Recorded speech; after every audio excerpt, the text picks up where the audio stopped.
Hi, welcome to IPV Asia.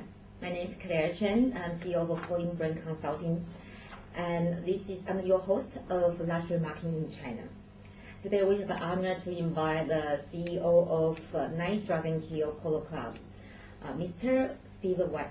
Thank you for being Hi, Steve. Thank you for coming to share with us your luxury marketing experience in China. Thank you. It's great. Can you just give us a brief introduction about your background and maybe some China experience? Sure. The background which led me to the Polo Club is a little complicated story. There's a lot of international connectivity, but let me start off with where the Polo Club is and what that is. I think that may be helpful to anchor the conversation. So the Polo Club is the first international standard polo club in China. Polo is known as the sport of kings and the king of sports, so it's always globally connected with aristocracy and the finer things in life. And the challenge, therefore, for us has been introducing that very high-level sport and social environment to China, which is obviously a communist country, people's country. And so that was the challenge we set ourselves, and we thought it was a market opportunity. So moving back from that and what we're doing to how do we get here, I mean, basically my background is first and foremost as a business strategy consultant, and I've been working around Asia since 1988, and 88 was when I first came to China. And what I've seen in that process of working with a number of different sectors and companies in and around Asia, but particularly in China, is tremendous growth in the market here. And growth in terms of people's attitudes, lifestyles, consumption patterns they've got, disposable income they've got, and their ability to absorb new activities and pursuits. And so that has been, I've been seeing that and analyzing that in depth for 20 years. And a low number of my clients have been the luxury brand clients. And really it's a combination of that and my own personal love of horses and playing sport polo that led me to try to introduce this sport into the country. Okay, very interesting. So I know the Night Dragon Hill Polo Club has launched last year, and because this program is still quite new to the market, and so after your I think last year the first international polo tournament, what's your marketing strategy to promote this polo as this like sport of a king of a sport? Right. Well, the first thing is clearly a lot of education. The sport doesn't exist in China previously, though one of the origins of polo is actually declared to be China, but about sort of 2,500 years ago. So really what we try to do is latch on to the aspects of the game and the social context which are most relevant for Chinese. And then spend a lot of time in communicating those messages out. And one of the key mistakes people make when they think about polo is that they think it's about a bunch of horses running up and down a field, which is an aspect of it. But if you imagine a polo tournament, it starts at 11 a.m. in the morning and finishes at 11 p.m. at night and goes on for a number of days. But the polo match where the horse is running up and down the field is only for a couple of hours in each of those days. So you have sort of per day 12 hours of activities, of which maybe 2 hours of sport. And so really, even on a tournament day, you've got to have all the other components of polo, which are the see and be seen, the luxury brands, the wearing the daytime elegant wear, the hats, the jewelry, so forth, the luxury cars, car shows, and the activities around those brands which encompass somebody's complete lifestyle. It's a seen and be seen environment. And polo sets the backdrop. It's the glamour and the glory, but it's really all the activities which fit together around that. And if you take the context of the tournament, that's only a few days every 3 months. We do a tournament about every 3 months. So you've got then this polo club which has to have activities which are not tournament related, which are not the horses running up and down the field, which go on for a number of days per month. And so again, this social context, social setting is a very, very important part. And so when you think about the membership of a polo club, it's very different to the membership of a golf club. In a golf club, taking general numbers, about 1,000 people, you've got about 900 who will play golf. And their experience of the golf club will be booking a flight, and they'll go out and they'll get changed in the clubhouse, maybe they'll disappear for 4 hours, come back, get changed, shower, maybe have a quick snack, and then leave. So the role of the golf club itself is minimal in their total experience, clubhouse. Mm-hmm. If you take a polo club, for 1,000, again, rough numbers, for 1,000 members, Okay. about 800 of those members are there purely for social reasons. About 100 are there because they will have something to do with riding in one capacity or another.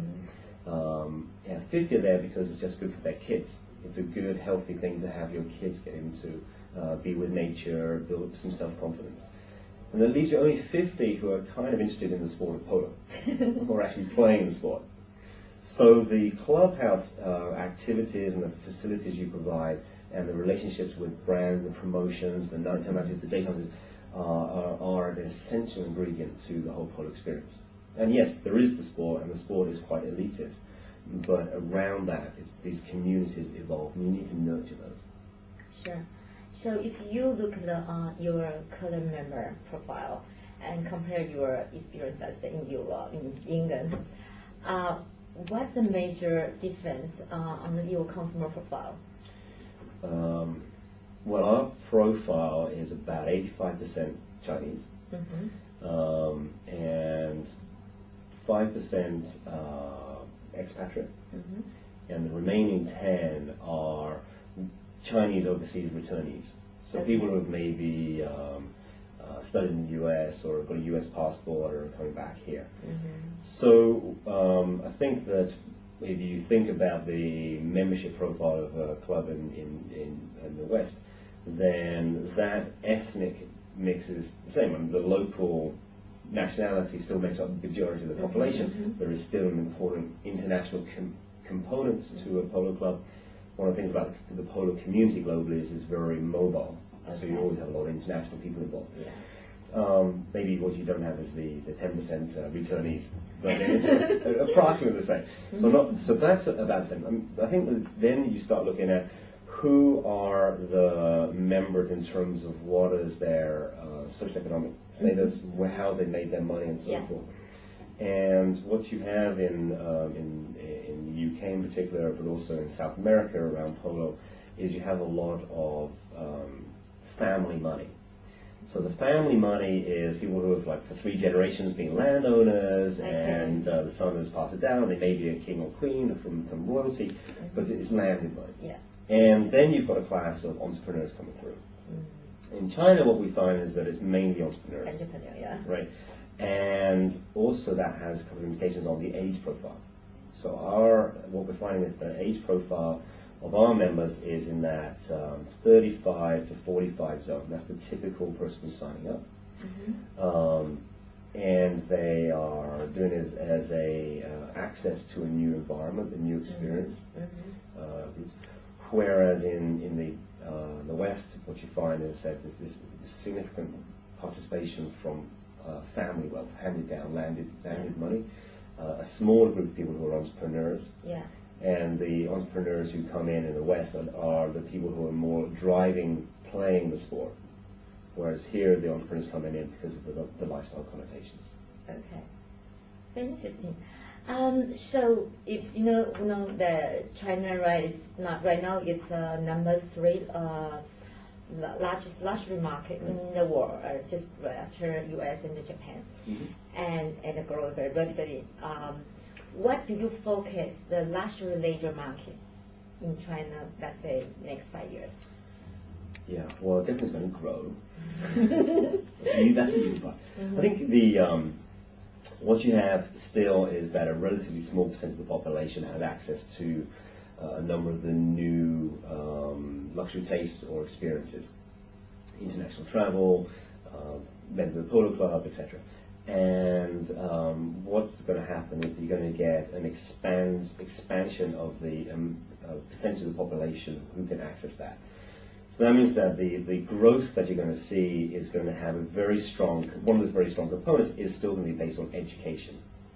and educating people about what it means to play polo in this case, or what it means to drink fine wine, and what it means to travel internationally.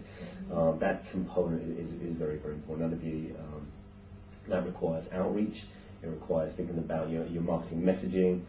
It's not just talking about the heritage, something you're going to say why that's relevant for them. So the communicating relevancy is going to be an important part. Then of course you're going to have people who just start becoming the repeat consumer. They've been to Italy twice. Are they going to go a third time? Or they've got 3 golf club memberships already. Do they really want a 4th one? Probably not, right?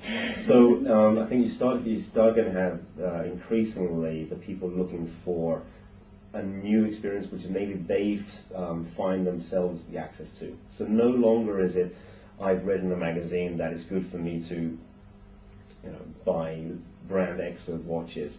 Now they're going to, through their own connections, their own travels, start making their own choices and find their way to other brands. So I think that'll be another interesting trend which is going to become more and more important. They're going to have their own experience about that. Right, and they'll start taking their own choices about what they think is good for them, rather than maybe just listening to what they're told. Yeah. So, are you going to expand another polo club in China? Sure, yeah, that's cool. Yeah. From 1 you can only go to 2, right? So, yeah, I think what's useful to do is to expand the model to a number of other cities and provinces, rather than look to have a number of other clubs in and around the Greater Shanghai area. Yeah, Well, of course. I mean, if I built more in and around the Greater Shanghai area, then you can capitalize on the knowledge that's already accumulated. So we had 8,500 people come to the first tournament which we ran last year. Majority of them are from the local area. So that's a warm market. So actually, some people would say it's better to build another club in this warm market where people have now an increasing familiarity with the context. But I actually think it's better to start seeding clubs in other locations and to have a slightly different feeling about those clubs. So that it's not a replication of the model we're doing here, which I think how we've tried to do this is tailored to the local marketplace. But you can imagine that the style that we would use in a Beijing club would be reflective of the lifestyles of people living around Beijing, which is a little bit more, or less ostentatious, let's say, than maybe in Shanghai. So we would characterize the clubs a little bit differently for the different cities. And I think that's an interesting model to roll out as quickly as possible. A sort of semi-localized model. Yeah, but also, people travel a lot, like in and out of China. So if you have other clubs, they can also enjoy the benefit of being a member, right? Yeah, absolutely. Well, one of the major components of the polo community is that it's the opportunity to meet decision makers, business leaders, opinion leaders immediately wherever you go. So Winston Churchill, a famous British Prime Minister, said a polo handicap, so a qualification of polo, is a passport to the world. And it's very, very true to this day, in that if you're a member of a polo club, if you have a polo handicap, you can go to pretty much any other polo club anywhere in the world, and you're going to meet people who are successful, opinion leaders, powerful guys at that point. You don't have to go there for a business meeting. You're there to enjoy the sport and social community, and you've got something in common to talk about as a passion. And then from that, you very frequently find that people start doing business deals. So the network benefits of polo, again, because this very strong social community aspect, is very, very powerful. And it's not something you find in a sport like golf, for example. Sounds great. I'm going to visit next week. Please do. Come down and ride. No, the last question is a bit about your personal statement. What's your definition of luxury? Luxury, okay. I think luxury for me is you go beyond the essentials. What you need. You need food, housing, whatever. You probably need to tell the time, so maybe watch. But so luxury is when you go into a discretionary choice beyond your essentials. So do I want to have this brand of watch versus another brand versus just a simple thing that tells the time? And that's when you start going down a personal preference, which starts defining more of your characteristics as an individual. And so you need to spend a period of time being able to appreciate what the brand characteristics, the personality characteristics are of the item you're getting involved with, the sport, the activity, the social environment, and start working out what fits with your personality, or what's the personality you're trying to project. So luxury for me is the pursuit of activities beyond the essentials, which enable you to start expressing yourself as a personality. And you match brands around that, you match experience, activities, pastimes around your personality. So it becomes a deeper and more refined expression of self. Great. Thank you for coming for interview and share with us your experience of the luxury market in China. And we wish you all the best success of Night Dragon Heel Polo Club. Thank you very much. And do come down and see us. Absolutely. Okay. Thank you for watching ITV Asia. I'm your host of luxury marketing in China. And see you soon. Thank you.